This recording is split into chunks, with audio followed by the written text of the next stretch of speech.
অন্তর্জাল যখন স্পিচ দিচ্ছিলেন তখন আমি হলো একটু অন্য ধ্যানে ছিলাম, অন্যদিকে তাকিয়েছিলাম। তো ভাইয়া আমাকে বললেন, এই যে ম্যাডাম আপনি কেন হাসছেন না, আপনাকে দেখছি অনেকক্ষণ ধরে আপনি হাসছেন না, একটু হাসেন, আপনাকে হাসতে দেখলে ভালো লাগবে।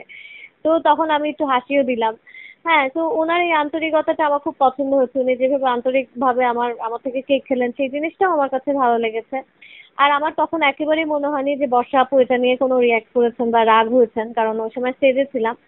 কেন আমাকে একজন অ্যাক্টর ফোন দিয়েছিলেন, তুমি কি জানো না বর্ষা কেমন, তুমি কেন হলো খাওয়াতে গিয়েছো, সে তো রাগ হয়, তোমার বুঝে খাওয়াতে হবে, তুমি কাকে খাওয়াচ্ছ। হ্যাঁ, ওনারা এতটা আন্তরিক না। তা আমি বলছি না ভাইয়া, সিচুয়েশনটা অন্যরকম ছিল, হয়তো এটাকে প্রেজেন্ট ভাবে করানো হয়েছে, এরকম হতে পারে। তো অনেকে বলছে যে বর্ষার এভাবে রিয়াক্ট করাটা ঠিক হয়নি, তাকে অনেক খারাপ ভাবেও বলছে অনেকে।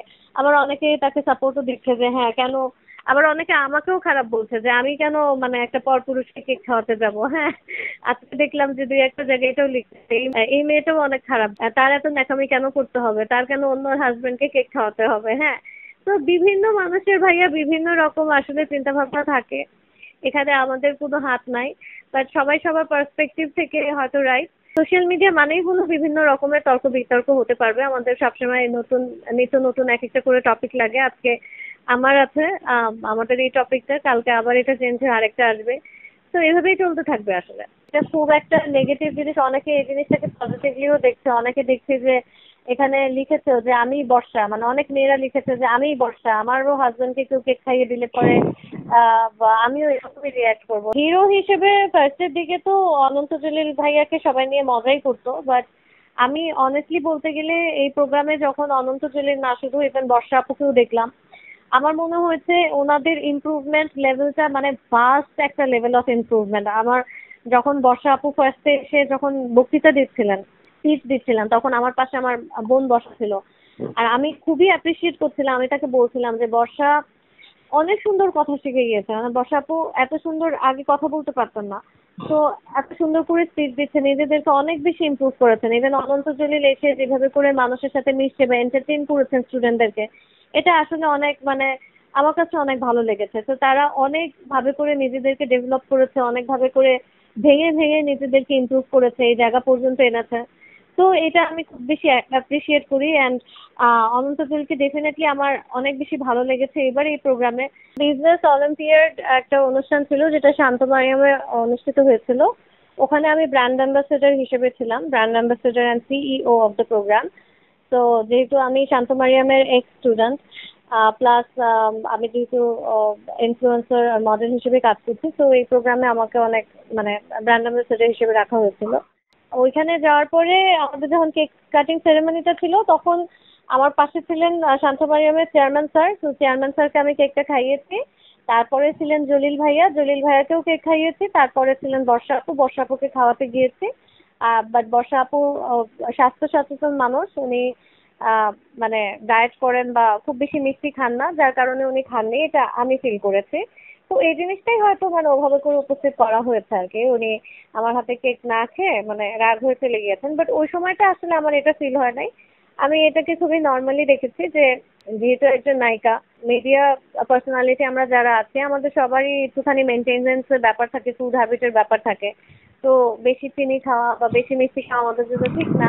তো ওই জিনিসটা আমি ওইভাবে করেই দেখেছিলাম যে বর্ষা আপু হয়তো ওই কারণেই আমার হাতে খায়নি বা আমাকে অ্যাভয়েড করে চলে গেছে। পরে যখন নিউজ আসলো, আমি দেখলাম নিউজে তো পুরা অন্য জিনিস দেখাচ্ছে। তো ওই সময়টা আসলে তার কি এক্সপ্রেশন ছিল বা সে আসলে জিনিসটাকে ঠিকভাবে দেখছিল কিনা, ওইটুকু আসলে আমি খেয়াল করিনি। আমি তো আমার জেস্টার, আমি যেহেতু এই প্রোগ্রামের ব্র্যান্ড অ্যাম্বাসেডর ছিলাম, আমার জেস্টার, আমার ম্যানার্স ছিল যে ওখানে যারা যারা থাকবে তাদেরকে আমি কেক খাইয়ে দিব। তো এতটুকুই আমি সরল মনে জাস্ট ওইটাই ট্রাই করেছিলাম, and তারপর তো দেখিনি। পরবর্তী ভিডিওতে অবজারভেশন হলো যে আমার মনে হলো যে এটা কিভাবে করে ম্যাচ করা হয়েছে, বাট আসলেই কি বর্ষাপু রাগ হয়েছিলেন কিনা এটা আমি এখনো কনফিউশনে আছে। আমার ওই জায়গাটায় একেবারেই মনে হয়নি যে বর্ষাপু কোনোভাবেই রাগ হয়েছিলেন। ভিডিওতে এভাবে করে আর কি জিনিসটা দেখানো হয়েছে। তো আমি আসলে ওই সময়ও বুঝিনি, এখনো বুঝছি না যে আসলে কোনটা রাইট। আমার হাত দিয়ে তাকে কেক খাইয়ে দিয়েছে, আমি কেন তার হাত ধরবো? আমি তার মোটেও হাত ধরিনি। আমি ফার্স্টে তাকে ছুরি দিয়ে খাওয়াতে গিয়েছিলাম। জলিল ভাইয়া বললেন যে ছুরি দিয়ে খাওয়াতে খাওয়াতে গেলে তো আমার ঠোঁট কেটে যাবে না, জিভ কেটে যাবে, এরকম বলছে। আমি বলছি তাহলে দিয়ে আমি হাত দিয়ে খাইয়ে দিই। তো পরে আমি কেকটা নিয়ে হাত দিয়েই ওনাকে খাইয়ে দিয়েছি। তো ভাইয়া খুব আন্তরিকভাবে কেক খেয়েছিলেন। আর তার সাথে সাথে আমি আবার আপুকেই খাওয়াতে গিয়েছি। তো আপু যদি ভাইয়ের আগে দাঁড়াতেন তাহলে আগে আমি বর্ষা আপুকেই খাওয়াতাম, পরে জলিল ভাইকে খাওয়াতাম। তো যেহেতু জলিল ভাই আগে ছিলেন এজন্য ভাইয়াকেই আগে দিতে গিয়েছি। আমাদের কখনোই যোগাযোগ ছিল না। আমার যোগাযোগ যদি আমার কখনো থাকে সেটা অনন্ত জলিল ভাইয়ার আগে আমার বর্ষা আপুর সাথেই থাকবে। হ্যাঁ, যদি কাজ নিয়ে কোনো যোগাযোগ হয়, আমার আমার যদি যোগাযোগ করতে হয় আমি সবার আগে বর্ষা আপুর সাথেই করব। বিকজ আমি বুঝি যে মানে বাংলাদেশে আসলে মেয়েরা হাজবেন্ডদেরকে নিয়ে অনেক বেশি পজিটিভ থাকে, যেগুলো আমি কমেন্টেও দেখি অনেক সময়। তো আমি চাইবো না যে কেউ এই রং ফিলিংটা কখনো রাখুক কাউকে নিয়ে। তো আমার যদি কখনো যোগাযোগও করতে হয় কোনো একটা কাজের ব্যাপারে, আমি ট্রাই করবো বর্ষা আপুকেই যোগাযোগ করার, অনন্ত জলিল ভাইয়াকে না। খবরের কাগজ, নিখাত, নির্ভীক, নিরপেক্ষ।